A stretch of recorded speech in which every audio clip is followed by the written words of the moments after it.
आप याद रखिए खालिद साहब जकात फितरा पे एमएलसी बने थे। आप आपकी कोई काबिलियत जनाब मरहूम शहाबुद्दीन साहब के बारे में बोलना और मुस्लिम लीडरशिप पर बोलना, ये बहुत अफसोस। खालिद अनवर मियां का कल जो बयान विधान परिषद में उसने कहा है, बहुत अफसोस। खालिद साहब तो सहाफी थे, मानते हैं कि चमचागिरी प्रतियोगिता में नंबर 1 है। पैजामा खान और खालिद अनवर चमचागिरी प्रतियोगिता में 1-2 के एमएलसी बनने की, आप उसी गठबंधन के एमएलसी बने थे जिसमें भाजपा और जदयू थी।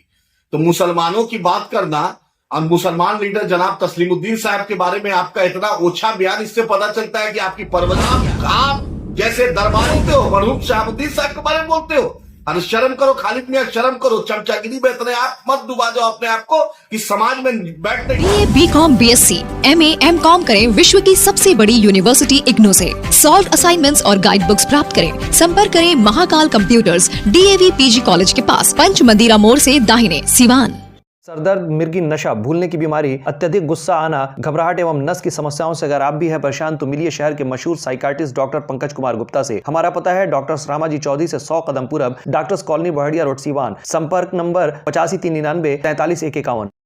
जैसा कि आपने देखा कि खालिद अनवर मियां का कल जो बयान विधान परिषद में उसने कहा है, बहुत अफसोस होता है। खालिद साहब तो सहाफी थे, मानते हैं कि चमचागिरी प्रतियोगिता में नंबर 1 है। पैजामा खान और खालिद अनवर चमचागिरी प्रतियोगिता में 1-2 के उसमें चल रहे हैं। आप याद रखिए खालिद साहब जकात फितरा पे एमएलसी बने थे। आप आपकी कोई काबिलियत नहीं थी एमएलसी बनने की, आप उसी गठबंधन के एमएलसी बने थे जिसमें भाजपा और जदयू थी। तो मुसलमानों की बात करना और मुसलमान लीडर जनाब तस्लीमुद्दीन साहब के बारे में आपका इतना ओछा बयान, इससे पता चलता है कि आपकी परवरिश क्या है। और जनाब मरहूम शहाबुद्दीन साहब के बारे में बोलना और मुस्लिम लीडरशिप पर बोलना, ये बहुत अफसोस होता है।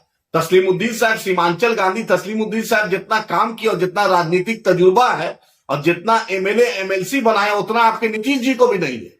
ये जान लीजिए, इतना चमचागिरी में अपने आप को खालिद साहब मत डुबा दीजिए। कुछ नहीं रिन्यूअल होने वाला है आपका, याद रखिएगा। ये जो गलतफहमी में अप्रैल तक बस है, उसके बाद पूर्व एमएलसी कहलाइएगा, मुसलमानों के बीच में नहीं जाइएगा। आप जैसे दरबारी के चक्कर में आपने पवन जायसवाल के लिए वोट मांगा था 2020 में, भाजपा का उसके लिए वोट मांगा था। उसके बाद आप नीतीश चमचागिरी यात्रा निकाले थे और मुसलमान को आप कहते थे MIM बी टीम है। आपने मुंह पर आवाम दिखाएगी कि आप कितने बड़े दरबारी हैं और सरकार का क्या आप दलाली कर रहे थे। MIM बी टीम है, MIM बी टीम दिखती है। आज भाजपा के गोद में बैठे हो, भाजपा के मदद से, भाजपा के सहयोग से, भाजपा के जरिए एमएलसी बने, जदयू भाजपा एमएलसी बने और आज भाजपा जदयू के एमएलसी बने हो और बोलते हो मुसलमानों को कि MIM बी टीम है। जनाब तस्लीमुद्दीन साहब के बारे में बोलते हो, मरहूम शहाबुद्दीन साहब के बारे में बोलते हो। अरे शर्म करो खालिद मियां, शर्म करो। चमचागिरी में इतने आप मत डुबा जाओ अपने आप को कि समाज में बैठ नहीं पाओ। वो पत्रकारिता का जो कलम है ना, वो कलम सूख गया है क्या नीतीश कुमार जी के चालीसा पढ़ने में? पूछो नीतीश जी से कि एमयू किशनगंज को क्यों नहीं 1 रुपया मिला।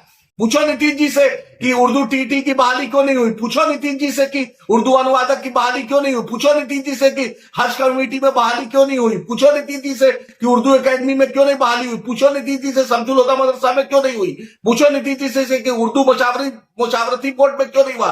पूछो नीतीश जी से मदरसा अजीजिया जल गया तो उस पर नीतीश कुमार क्यों चुप्पी साधे रहे। पूछिए नीतीश जी से कि मॉब लिंचिंग होता है मुसलमान का, तो उसमें नीतीश जी क्यों चुप रहते हैं। पूछिए नीतीश जी से कि आरजेड जो गोपालगंज में जो मार दिया गया असलम साहब को, उस पर नीतीश जी क्यों नहीं बोलते हैं।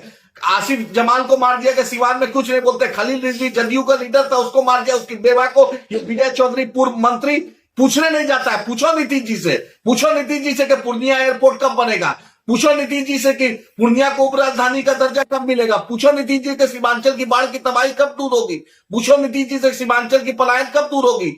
सीमांचल के गांधी तस्लीमुद्दीन साहब पर बोलना, ये पता चलता है। अरे सूरज पे थूक फेंकने से अपने मुंह पर थूक पड़ेगा खालिद अनवर। बच्चा हो बच्चा। अफसोस होता है कि ऐसा कि जिस आदमी को इज्जत समझते थे नीतीश कुमार के चमचागिरी में अपने आप को, अपने समाज को, अपने लोग को ये आदमी नीचा दिखाने का काम कर, कहीं रहने के लायक नहीं हो। फिर से दिल्ली चले जाओगे आप, वहीं पर जाकर पत्रकारिता करना, दरबारी करना, वहीं पर कसीदा पढ़ना। जैसे दूसरे पत्रकार मोदी चालीसा पढ़ रहे हैं, उसी तरह नीतीश चालीसा पढ़ना। ना लोकसभा का टिकट मिलेगा, ना एमएलसी मिलेगा। और बतला दे रहे हैं कि अगर मरहूम तस्लीमुद्दीन साहब के बारे में बोले, वो सीमांचल के गांधी थे और सीमांचल का उनका सिर्फ राजद, जदयू, भाजपा, लोजपा, कांग्रेस, सीपीआई से, MIM से रिश्ता नहीं। वो सीमांचल का बेटा, सीमांचल का लाल और सीमांचल से उनका रिश्ता था। दोबारा ये मत बोलिएगा जुबान पे लगाम दीजिए, नहीं तो सीमांचल की जनता आपके जुबान पे लगाम लगाना जानती है। आप अपना दिन मत भूलिए। जब आप चंपारण से निकलकर दिल्ली पहुंचे हैं, आप उससे पहले लालू दरबार में कितना दरबारी करते थे और कांग्रेस दरबार में कितना दरबारी करते थे, पूरी दुनिया जानती है। राहुल गांधी का प्रोग्राम होता था तो दिल्ली से पहुंचे रहते थे मैनेजमेंट के लिए, मुजफ्फरपुर और छपरा और सीवान 2010 का चुनाव पूरी दुनिया जानती है। और तस्लीमुद्दीन साहब, शहाबुद्दीन साहब, फातमी साहब, बारे में पूछो ना नीतीश जी से कि एक मुसलमान एमएलए एमपी लगातार 2005 से वो बना पाए। एक मुसलमान को राज्यसभा दिया है उन्होंने डंके की चोट पर, जो मुसलमान की आवाज उठाए। पूछो नीतीश जी से कि एनडीए में डिप्टी स्पीकर क्यों था उनके साथ, जब मिट्टी में मिल जाएंगे, भाजपा में नहीं जाएंगे, मरना कबूल है फिर भी भाजपा में नहीं जाएंगे, वो आदमी आज भाजपा के साथ किस मुंह से है। और जिस पार्टी के लीडर का जुबान का कीमत नहीं, उसके लोगों का कोई कीमत समाज में नहीं होता है, किस मुंह से आप बोलते हैं? खालिद मियां सीमांचल में जाते थे, पूछे हाफिज साद साहब के घर गए, 1 रुपया दिए, उसको नौकरी दिलवाए, गुड़गांव में हाफिज साद साहब को मारा गया। है शर्म है आवाम के बीच जाने की औकात? पूछो जाकर उस जो आरपीएफ वाला पुलिस वाला मार दिया जो बिस्पी के उस नौजवान को, है नीतीश सरकार में हिम्मत की वहां पर उसको मदद करे, नौकरी दिलवाए? पूछो उससे, उस बेवा से जो जिसको समस्तीपुर में मारा गया, उसके घर वाले को उसको देने की औकात है? मॉब लिंचिंग जो हुआ वहां गया में, है हिम्मत उसको कुछ करने का? अरे एक मुद्दा पे तो आज तक कुछ बोले नहीं हो। नीतीश कुमार को खुश करने के लिए किसी भी हद तक आप चले गए। अरे कम से कम चमचागिरी इतना भी मत कीजिए कि समाज में आदमी जी नहीं पाए। और आपका कोई कैरेक्टर मोरल नहीं है, सब आपके बारे में जानता है। बस औकात है तो मुखिया का, समिति का चुनाव जीत के दिखाओ, तब समझेंगे आवाम के बीच क्या तुम्हारी चपता है।